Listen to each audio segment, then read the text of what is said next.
Do you know why? In the medical textbooks it is written that you must eat wheat only, because wheat gluten is a direct poison to the pancreas's beta cells. So if you start eating wheat, you are permanently diabetic as long as you live. Even if you live 10 years extra, it is good business for them, because 10 more years you will buy their medicines. Did you get that? But look at this poor rice. Brown rice has a cover which we call as taudu, which has got a chemical called metadicol, which is a treatment for diabetes. Question is how much you eat. So don't eat anything in excess, but what you love to eat. This is the best philosophy in life. Now this is how we chronify disease. So our biggest problem is diagnosis. An American professor at Yale, she wrote a beautiful study in the American Journal of Medicine, which is called The End of Disease Era. She said, if we go after diseases, all people will be sick. So the whole population is sick for us to treat, which is a good catchment area, and we can make better business. But I have classified diseases differently for this talk. That's called emergency illness, which needs modern medicine, 2%. Minor illness syndromes, common cold, feverish cold, sore throat, and flu-like illness. Today, if you go to Bangalore city and find out, 90% of the people have upper respiratory infection in winter. On a given day in Europe, 55 million people cannot go to work because of feverish cold. You know feverish cold, Sita Jwara? Feverish cold is not common cold. There are two different entities. Let's not go into that because there's no time. So 50 million people don't go to work. And what happens to this 50 million? They are all given antibiotics so that their immune system changes and they become asthmatics after some time. And what a job loss, 50 million. But if you know simple homeopathy, extensive studies have been done in England on this. There are simple two drugs, arum triphylatum and Sambucus nigra. You can get relief in 2 hours, 5 minutes. The latest treatment for sore throat is very, very simple. Just sip hot water. Hot, H-O-T, not warm water, real hot water, not hot water. Sit in a place, take a mug of hot water, sip, keep on sipping. When once you have raised your throat and head sent by 1 degree centigrade higher, the viruses die and you are okay. If you want to prevent this in winter, I'll give you a simple. Buy a bowl which is silver bowl or a silver glass, large glass. Keep water in that at night. Early morning you get up and drink that. You get nano silver which protects you from upper respiratory viruses. So 55 million people can go to work and you see the productivity in Europe. If 55 million in Europe can't go to work, imagine we are 1.3 crores. 1.3 billion. And 1.3 billion people, it must be at least about 100 million or a million people who are not able to go to work because of the cold, fever, etc., etc. So the next large chunk can make do with simple medicines.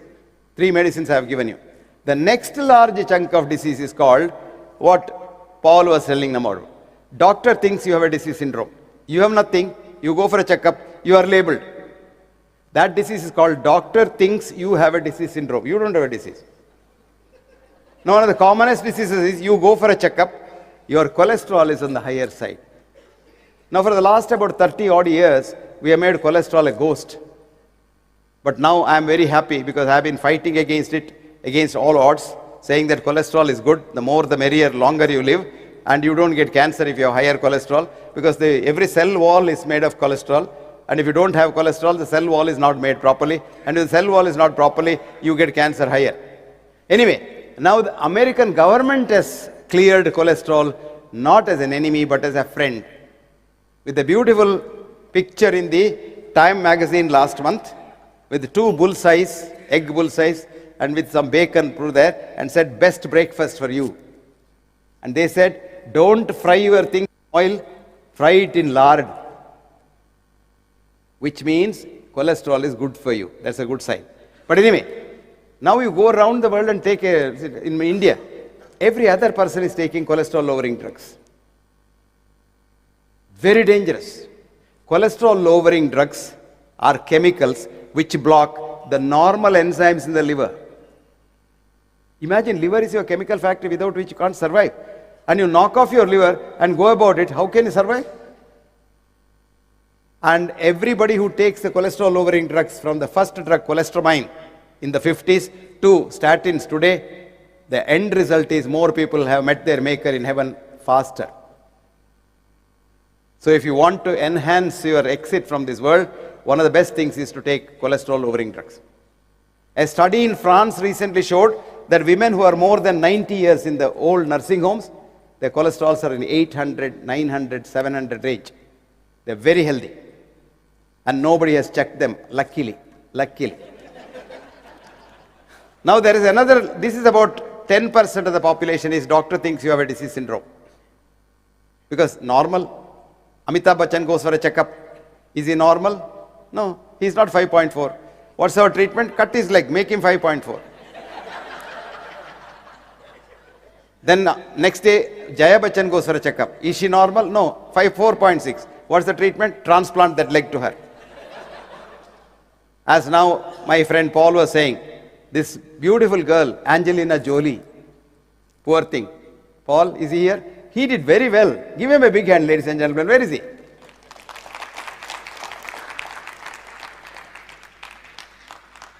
Angelina Jolie was told by her geneticist that you have genes which might give you breast cancer. So why have the breast? Why do women have the breast when you are young to attract a male, and when you are in the middle age to feed your child? When you have done both, get rid of it so that your risk of cancer is gone. So she was told, and foolish girl, she agreed and had her breast removed. Then one job for the breast surgeon. Then the ready plastic surgeon is there to reconstruct a more beautiful breast. And that was done. Then I wrote an article saying that this foolish girl unfortunately has lost her breast, but doesn't matter, it's good for the industry, because as Paul rightly said, genes have no role to play in our life. It is the environment that has everything to do. That's called epigenetics, above the genes. And because human chromosome, one which holds the gene, has only 23,000 human genes, but 2.5 trillion germ genes, which means you are more of a germ's child than your parents' child. If you want to know we'll get cancer or not, you must study all those germs' ancestors. A little, but we don't say that. This genetics has died long back, but we still do genetic engineering because there's big business. Epigenetics, if you talk, there's no business there. So now we come back to our genes. These are not our enemies, they are our friends. And you will be surprised to know that meditation, which Guruji has taught you, you do it daily. Your chromosomes have got two shoe knots on the either side. They are called telomeres. It's like the shoe has a shoelace or metal ring. To keep the chromosomes, genes together, they got two rings at the either side. This is called telomeres. As you age older, this becomes smaller and smaller and smaller and smaller. When it becomes very small, you are dead. Now meditation makes it longer, longer, longer and longer. Epigenetics tells you that is what is called gene penetrance. You may have a gene, but that doesn't produce disease. If the environment is conducive, then the gene can penetrate and produce disease. This gene penetrance depends on the environment, and the environment depends on tranquility of mind. And the tranquility of mind is what yoga says, chitta, vritti, nirodha, yoga. So meditation will make you tranquil, irrespective of what method of meditation. I have a simple method of meditation. Simply sit quietly, close your eyes in a quiet place, don't pick up your phone and don't react to anything, and just 20 minutes later you open your eyes, you are so tranquil. A study was done in industry in Vijayawada. There is an industry called Siri industry, and 2,000 people worked there.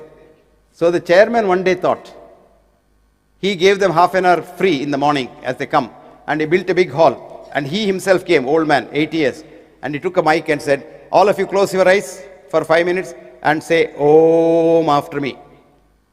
And everybody did that. His director said, you're losing unnecessarily half an hour, that means 1,000 hours gone, and you'll lose your business. But on the contrary, his business improved.